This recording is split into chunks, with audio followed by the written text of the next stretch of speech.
Евеа татков торба капата, чита Александар Станојков. Татко и син кондисале на еден ан и таткото украл една капа, да му ја дал на сина му да ја скрие в торба.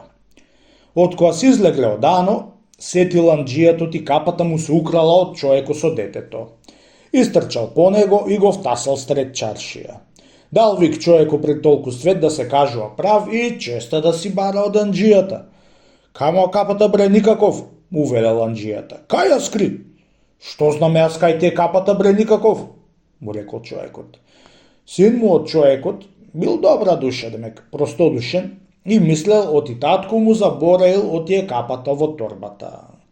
За да ја распри од кавгата, си помислил да ја кажи капата и ја кажал. Еве капата татко в торба, му рекол и му ја дал на анџијата.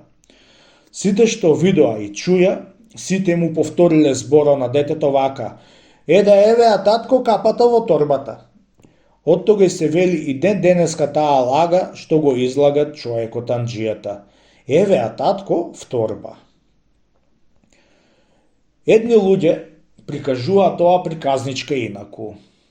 Парпелицата од некоја воденица ја украле син и татко и од која го сетил воденичарот човекот што беше ја украл, го стегнал да му ја кажи. Арно, ама тој инчарел и на тоа згора детето што ја имал во неговата торба парпелицата, бидејќи простодушно ја изочило и му ја зел воденичарот.